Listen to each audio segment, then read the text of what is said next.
It's Sam. Oh. I was once a body double for a head lice advert. David's team.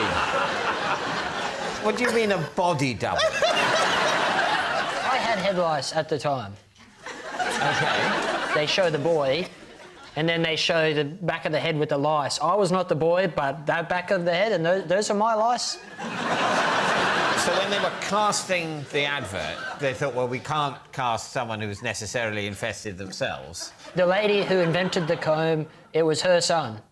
Which comb are we talking about? The Knitbusters comb. Knitbusters. Yeah. So is the person that invented the comb for head lice, yeah, her son was in the advert? It's called nepotism, David. Odd name for your son. Yeah. Where are we in Australia, Sam? Oh, you're not having one of your breakdowns again, are you? This is in Queensland, dude. How did they know you had head lice? Because you don't advertise that, do you? Best friends with this guy, yeah. Him and I were as thick as thieves. Right, so was it like one of them shopping channels? Weirdly, I think it was on the news. It was at the end of the news, they'd be like, and now we've got this comb. So it's on the news? Yeah. I thought you said it was an advert. Here are all the head lice. Yeah. I think it was a thinly veiled advert and, you know, so sue me. You think it was advertorial, that's what you're saying? When was this? I was pretty young at the time. 10 or 11. When was that? When I was in primary school. Yeah, when? We realise that. We're trying to ascertain the year. A year on. Maybe year 6, I guess. No way, I was much younger.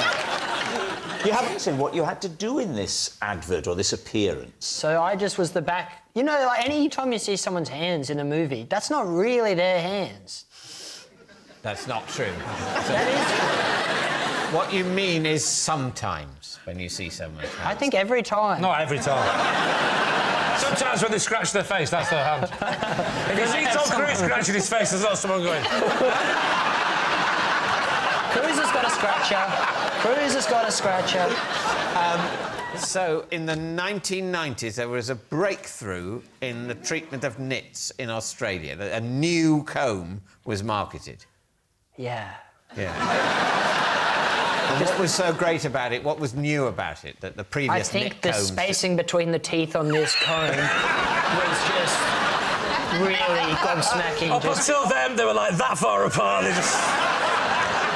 Unless it's a very big nit. Yeah.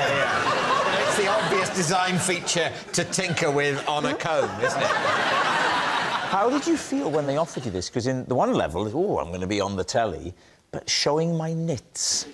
I mean, I know this guy who's dancing in a window to get his foot in the door.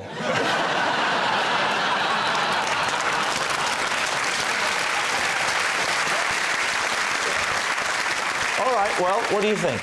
You know, mainly because you mixed up advert and news. Otherwise, I'm totally buying it. Me, I think definitely lie. I think lie. I think we do think it's a lie. I mean, you have a disconcerting presence. No. So in You a say way... the warmest things to the guests, David. But there's also something ghostly about you. I wouldn't be surprised if at the next recording they said, wasn't it weird that on Lee's team we only had one guest? I said, no, there was another guest, Sam. He was from Australia. And Rob says, there is no such place. But I think we think it's a lie. They're saying it's a lie. It's a lie. Sam, truth or lie? That's true. No!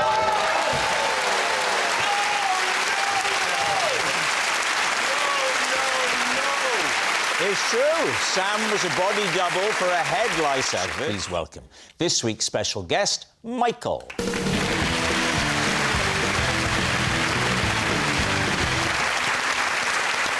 So, Charlene, what is Michael to you? This is Michael, and he once buttered my finger when I got Lorraine Kelly's wedding ring stuck on it. Right. Sam, how do you know Michael? This is Michael. He's the cab driver who made me late because he stopped mid-journey to play the trumpet. Lee, what is your relationship with Michael? This is Michael. He is a master watchmaker, and I am his apprentice. So there we have it, Charlene's handy helper, Sam's musical mate, or Lee's timepiece tutor? David's team, where to begin? So, sorry, whose ring did you put on, Charlene? Lorraine Kelly's. Lorraine's. And why did you do that? Well, she'd been a guest on Loose, and she mentioned her husband and talk about relationships and stuff. And... Sorry, Charlene, when you say loose... Sorry. Loose women, right? Sorry, loose women. Yeah, hey, welcome to Wood. Which is Rob's favourite chattel line.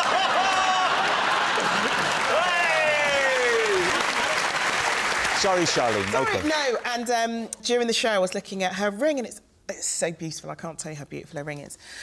Gold band with, like, a shed load of diamonds in the middle. And is Lorraine a dear friend of yours? Well, I know I've been in her show a couple of times. Yes, she's lovely, isn't she? I wouldn't say that we're besties. No, when I say she's lovely, you ignore it. Interesting. So I popped into her dressing room to say thank you. To lovely Lorraine. And I was looking at her ring again, Yeah. and she just said, do you want to have a try? You can imagine Lorraine's... Oh, She didn't just have a look. Have a try, have a try. And so she'd have a look. Give it a go. And so I had a look. That's Billy Connolly. I don't know why I've gone there. Why did they do that? I don't know. So I was quite swollen, so I put it on. Welcome to Wood. And then I couldn't get it off. So I And ended Michael just happened to be, what, lurking in the corner? No, Michael's one of our floor managers over at Lee's. okay. With Yes. a pocket full of butter? So in the same room that we have our debrief, there is a fridge in there. So when you had the ring on, was you not in the room where the butter was? No, I was in a panic. Michael was going past in order to go to the debrief. Okay. And he heard me struggling because the door was open. Why I was is like, "What's Michael wrong?" going to the debrief? Because he comes to our debriefs. What does a debrief on loose women involve? They just take their knickers off, surely.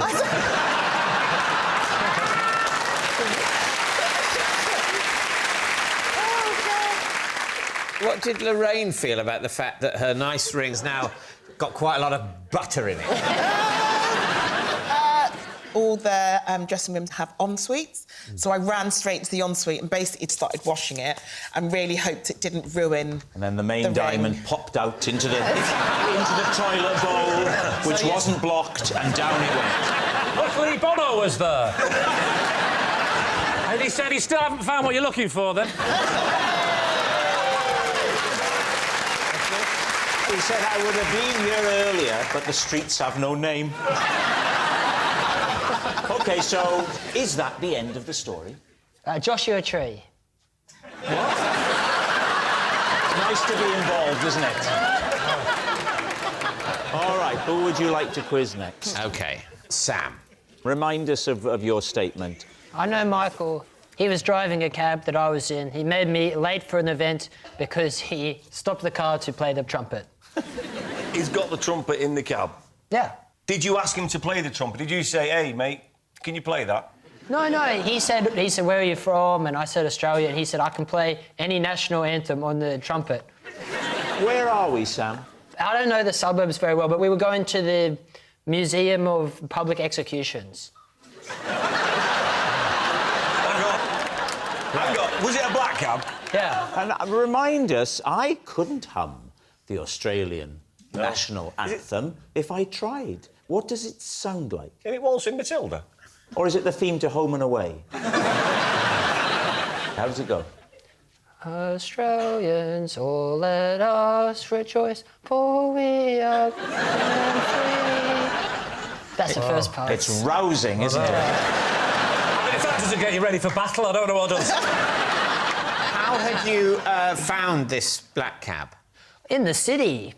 Hang on. Before he said we were in the suburbs. I didn't say this. Did I? You did. You said, well, I was said in the this- suburbs this somewhere. Is where, now I see where you get this confusion, and I forgive you. Well, We were, You forgive me? this was in that's where the exhibition was. It was out of the way. I totally understand that you don't know the geography of these places because obviously none of this really happened. Where are you saying you were when you got this black taxi? I was in the city, around that area, the pigeons, big buildings, the city. Businessmen. Businessmen. How had you got to the businessmen pigeons bit of London? Is that where you are saying you live? On my own street where I live. Yes. 36. Don't give your address, I'm telling you. Why not? I just wouldn't. This is Soho we're talking. Soho. There we go. Now you're in Soho. Right. I'm sorry to shock you there, but they are not businessmen.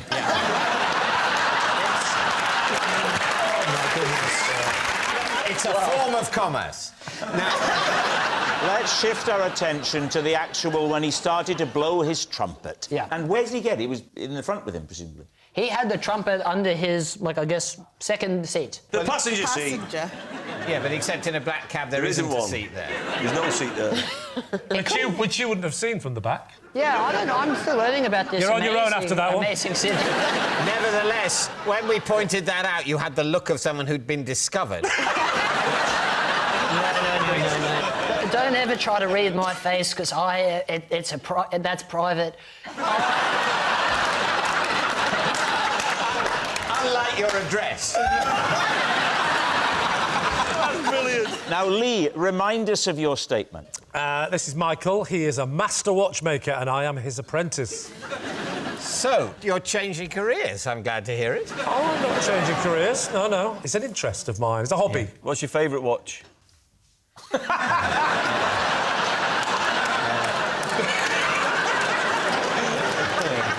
So, how did you get into it? Well, it's always fascinated me that how a watch works. And I thought, how does a watch work?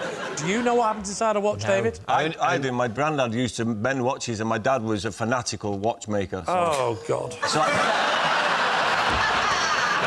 Can you ask now a lot of technical questions?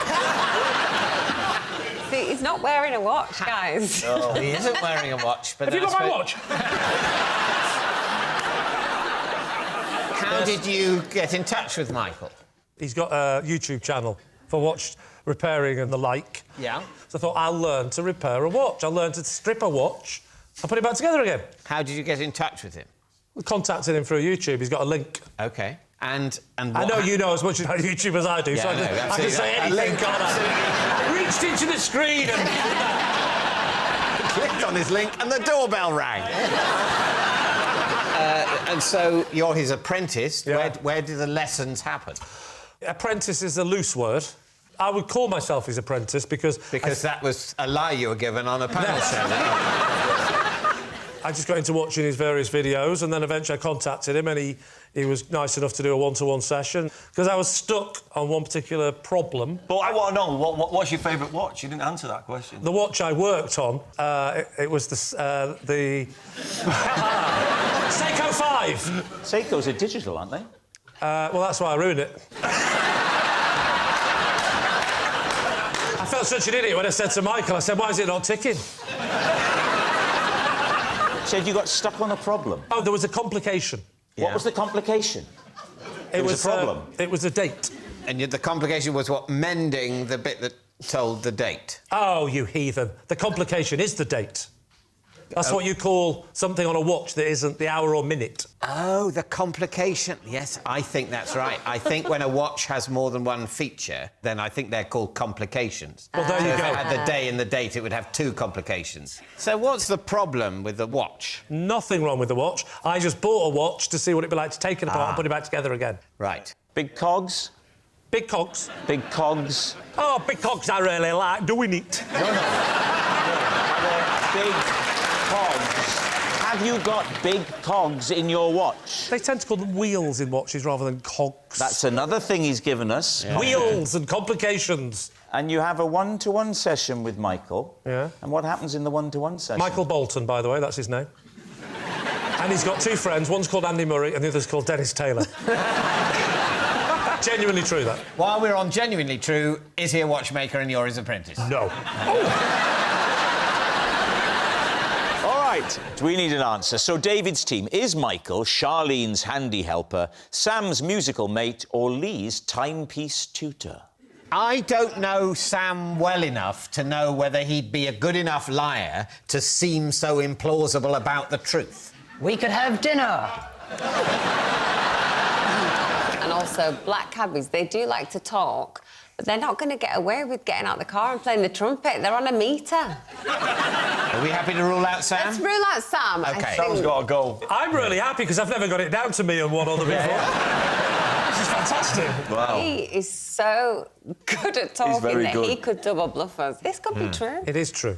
I just Or think... is it? Charlene, what I want to know, is that something that women do? They say, would you like to try on this ring? I wouldn't really want to take mine off and let someone else put it on. What's it going to be, David? It's time to be masterful and make a Instinct decision. from the gut. Will, which is it? Charlene. Charlene. I think it might be me. You think it's Lee? Yeah. You... Can you picture him in a shed with an eyepiece like that? Yes. The thing is about Lee, he's obsessive. He could really get into something like that. Oh, God. You hide under his bed one day and you get this for the rest of your life. David, you have to step up. We have Come to on, say David. Decide. Lee. Oh! Saying it's Lee. Yeah. Well, this is unprecedented. Wow. Michael, would you please reveal your true identity? Hi, Michael. I've been teaching Lee.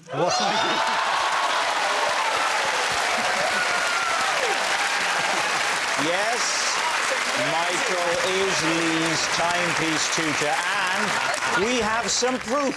There is Lee, look. They're on a Zoom together there. And then we have another one. There's more to you than meets the eye. Thank you very much, Michael.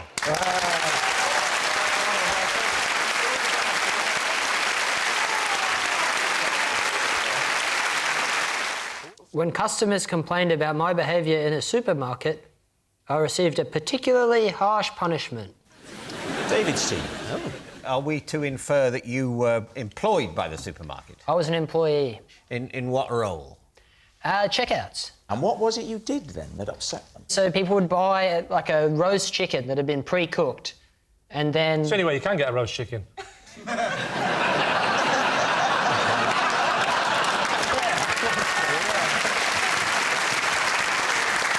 And it'd be in sort of a bag, Right. but when I would bag it, I'd put it in the bag and then I'd kind of give that a flick, a little, like kind of a flourish before I'd put it down. Yeah. I was swinging the chickens. Customers were complaining. Sorry, so you're at the checkout. Where are the roast rotisserie chickens? You don't acquire them at the checkout, No, presumably. people were buying them and taking them to the checkout. OK, so they arrive at the In checkout. Australia, when people shop, they get the stuff and then they take it to the checkout. Where you scan it and then I've read about supermarkets, I know all that.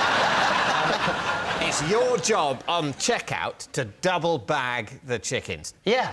Is there not a risk that your swinging technique might splatter juices, all over everyone? No risk, no reward. No risk, no reward. You got to risk it to get the biscuit, brother.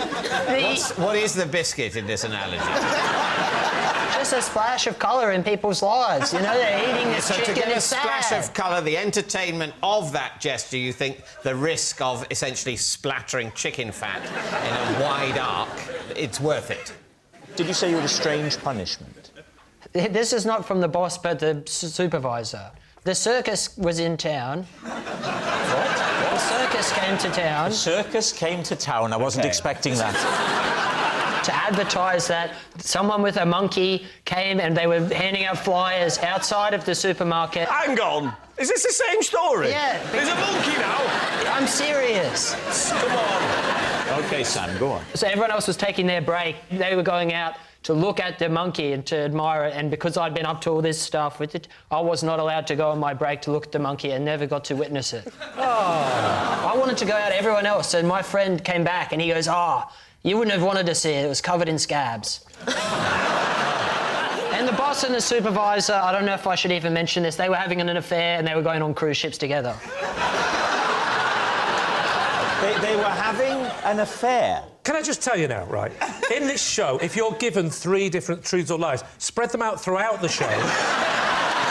Rather than think you've got to do them all in one story. The supervisor doesn't like your chicken swinging. He says, we don't do that kind of thing here. And you said, swinging? Yes, you do. Yeah.